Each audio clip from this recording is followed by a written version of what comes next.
السلام علیکم دوستو، آج میں بات کروں گی اس ویڈیو میں ڈینگی بخار ایک خطرناک مرض، علامات، تشخیص اور احتیاطی تدابیر۔ ڈینگی وائرس کیا ہے اور کہاں پایا جاتا ہے؟ ڈینگی بخار کا سبب بننے والا ڈینگی وائرس مچھروں کی ایک قسم ایڈس ایجیپٹائی کے لعاب دہن میں پرورش پاتا ہے۔ متاثرہ شخص کے کاٹنے سے ڈینگی وائرس صحت مند انسانوں کے خون میں شامل ہو کر اپنی افزائش شروع کر دیتا ہے۔ یہ مخصوص مچھر ایشیا، افریقہ اور امریکہ کے بیشتر علاقوں میں پایا جاتا ہے۔ اس مچھر کی شناخت اس کے سیاہ جسم اور ٹانگوں پر موجود سفید دھبوں سے بآسانی کی جا سکتی ہے۔ ڈینگی وائرس کی تاحال 4 اقسام رپورٹ کی گئی ہیں جو کم و بیش ایک جیسی علامات رکھنے والے ڈینگی بخار کا سبب بنتی ہیں۔ ڈینگی بخار کی کیا علامات ہوتی ہیں؟ متاثرہ مچھر کے کاٹنے کے تقریباً 1 ہفتے بعد ڈینگی بخار کی علامات ظاہر ہونے لگتی ہیں۔ ابتدا میں مرض کی غیر مخصوص علامات ظاہر ہوتی ہیں، جیسا کہ تیز بخار ہونا، جسم پر کپکپی طاری ہونا، سر، کمر، پٹھوں اور جوڑوں میں درد کے باعث تمام جسم میں شدید تھکاوٹ کا احساس ہونا، آنکھوں میں دکھن رہنا اور آنکھوں سے پانی بہنا وغیرہ۔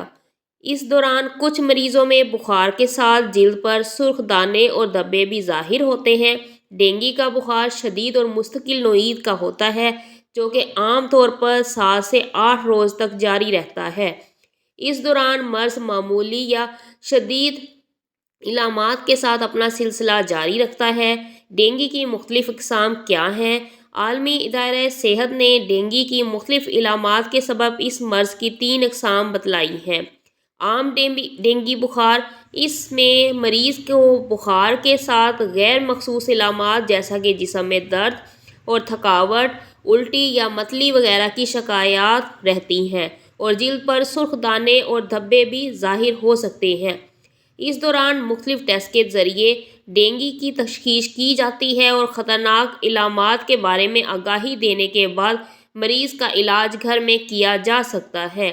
خطرناک علامات والا ڈینگی بخار، مرض کی اس قسم میں خطرناک علامات ظاہر ہوتی ہیں جیسا کہ پیٹ میں شدید درد ہونا، مستقل الٹی کی شکایت رہنا، جگر کا بڑھ جانا، دانتوں یا ناک سے خون آنا، پیٹ یا پھیپھڑوں میں پانی بھر جانا وغیرہ۔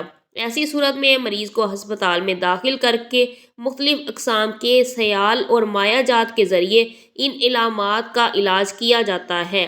شدید ترین ڈینگی بخار، یہ ایک میڈیکل ایمرجنسی ہے جس کا علاج ہسپتال کے انتہائی نگہداشت وارڈ میں کرنا ناگزیر ہے۔ مرض کی یہ شدید ترین صورت جسم کے مختلف اعضاء پر اثر انداز ہوتی ہے۔ خون میں موجود پلازما کے ضیاع کے نتیجے میں مریض شاک میں چلا جاتا ہے، جس کی وجہ سے دل بھی اپنا کام صحیح طور پر جاری نہیں رکھ پاتا۔ گردے عارضی طور پر اپنا کام کرنا چھوڑ دیتے ہیں اور فاضل مادے خون میں جمع ہونے لگتے ہیں۔ نتیجتاً مریض مکمل بے ہوشی یعنی کوما میں چلا جاتا ہے۔ جگر کے معمولات پہلے سے کہیں زیادہ خراب ہو جاتے ہیں، شریانوں اور رگوں میں خون جمنے لگتا ہے اور جسم کے مختلف حصوں سے خون جاری بھی ہو سکتا ہے۔ ان تمام علامات کے سبب مریض کی جان کو شدید خطرات لاحق ہوتے ہیں۔ ڈینگی کی تشخیص کیسے کی جاتی ہے؟ اگر مریض کا تعلق وبائی علاقے سے ہے تو ظاہری علامات پر بھی ڈینگی کا خدشہ کئی گنا بڑھ جاتا ہے۔ تاہم مریض کی حتمی تشخیص کے لیے چند بنیادی ٹیسٹ ضرور کروانے چاہیے۔ مریض کے خون میں مخصوص اینٹی باڈیز کا بڑھ جانا، ڈینگی وائرس کے مخصوص NS1 اینٹیجن کا خون میں پایا جانا، یہ عوامل ڈینگی بخار کی تشخیص کو ثابت کرتے ہیں۔ اس کے علاوہ خون میں پلیٹلیٹس اور سفید خلیوں کی بتدریج کمی ہونا اور خون کا گاڑھا ہو جانا مرض کی شدت کی جانب نشاندہی کرتے ہیں۔ ڈینگی کا علاج کیسے کیا جائے؟ کسی بھی دوسرے وائرس کی طرح ڈینگی وائرس بھی اپنی افزائش کی مدت پوری کر کے اکثر اوقات خود ہی ختم ہو جاتا ہے۔ تاہم خطرناک علامات پر نظر رکھنا اور ان کا مؤثر علاج کرنا مریض کی زندگی کے لیے ناگزیر ہے۔ عام ڈینگی بخار کے علاج کے لیے مریض گھر میں مکمل آرام کرتے ہوئے پانی، جوس اور دیگر مائع جات کا بکثرت استعمال کرے۔ درد سے افاقے کے لیے ڈاکٹر کے مشورے سے عام پین کلر جیسا کہ پیراسیٹامول، کا استعمال کرے۔ یاد رہے کہ ڈینگی میں ایسپرین یا اس جیسی ادویہ کا استعمال مزید نقصان دہ ثابت ہو سکتا ہے۔ اس کے علاوہ روزانہ کی بنیاد پر مریض کے خون کی مکمل جانچ پر مبنی ٹیسٹ CBC کروایا جائے۔ کسی بھی خطرناک علامت کے ظاہر ہوتے ہی فوری طور پر مریض کو قریبی ہسپتال کی ایمرجنسی میں دکھایا جائے۔ یہ بھی یاد رکھیں کہ ڈینگی کی دیگر خطرناک اقسام کا علاج گھر میں ممکن نہیں، لہٰذا ایسی صورت میں مریض کو فوری طور پر ہسپتال منتقل کر دیں۔ کیا ڈینگی سے بچاؤ ممکن ہے؟ مچھروں کی افزائش کی روک تھام کے ذریعے ڈینگی بخار کی وبا پر قابو پایا جا سکتا ہے۔ ایشیا اور افریقہ کے بہت سے علاقوں کے تقریباً 100 ممالک ڈینگی کے وبائی خطے میں شامل ہیں۔ عام طور پر برسات کا موسم ان مچھروں کی افزائش کے لیے موزوں ترین ہے۔ ایڈس ایجپٹائی نامی یہ مچھر صاف اور ٹھہرے ہوئے پانی میں پرورش پاتا ہے، جیسا کہ جوہر، تالاب، حتیٰ کہ گھروں میں موجود پانی کے کھلے برتن وغیرہ۔ لہٰذا ضروری ہے کہ صفائی ستھرائی کا خیال رکھا جائے۔ تالابوں میں مچھروں کے انڈوں کو مارنے والی ادویات استعمال کی جائیں۔ گھروں میں پانی کے برتنوں کو ہمیشہ ڈھانپ کر رکھا جائے۔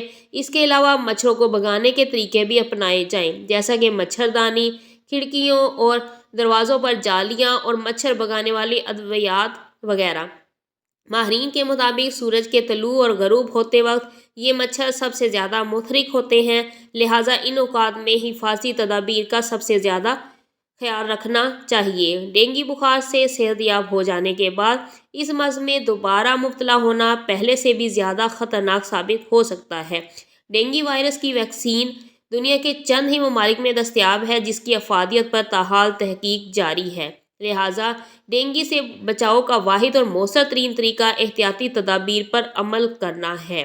ڈینگی بخار سے متعلق ایک سچی کہانی۔ عائشہ گزشتہ 3-4 روز سے اپنے بچپن کی سہیلی مریم سے رابطے میں نہ تھی۔ اس نے کئی مرتبہ رابطے کرنے کی کوشش کی، لیکن میسیج کا کوئی جواب آیا، نہ فون کال ریسیو کی گئی۔ یوں اچانک رابطہ منقطع ہو جانے پر عائشہ کو شدید پریشانی لاحق ہوئی۔ اس نے مریم کے گھر والوں سے رابطہ کیا تو معلوم ہوا کہ اس کی عزیز دوست ڈینگی بخار میں مبتلا ہو جانے کے باعث کومے میں چلی گئی ہے اور فی الحال شہر کے ایک بڑے ہسپتال کے ICU میں وینٹی لیٹر پر زندگی کے جنگ لڑ رہی ہے۔ چند روز قبل مریم کو شدید بخار ہوا، جس کے بعد اسے تشویشناک حالت میں ہسپتال لایا گیا، جہاں اس کا مرض ڈینگی تشخیص ہوا۔ ڈاکٹرز کے مطابق 21 سالہ مریم کو شدید ترین نوعیت کا ڈینگی بخار ہوا تھا، جس کے باعث اس کا دماغ، جگر اور گردے شدید متاثر ہوئے۔ نتیجتاً وہ مکمل بے ہوشی میں چلی گئی اور مصنوعی سانس کی مشین یعنی وینٹی لیٹر بھی لگانا پڑا۔ اللہ کے فضل اور بہترین طبی نگہداشت کے باعث مریم کی حالت اب خطرے سے باہر ہے اور تادم تحریر وہ ہسپتال میں زیر علاج ہے۔ اس سچے واقعے کو یہاں تحریر کرنے کا مقصد یہ یاد دلانا ہے کہ ڈینگی بخار ایک ایسی بیماری ہے جس سے بچاؤ بہرحال ممکن ہے، تاہم اگر یہ مرض شدت اختیار کر لے تو زندگی اور موت کی کشمکش میں بھی مبتلا کر سکتا ہے۔ ڈینگی بخار سب سے پہلے یہ وائرس جاپان میں سن 1943 میں دریافت ہوا۔ وطن عزیز پاکستان میں ڈینگی بخار کے ابتدائی کیسز سن 1994 میں رپورٹ ہوئے۔ سن 2005 میں شہر کراچی میں ڈینگی نے پہلی مرتبہ وبائی صورت اختیار کی۔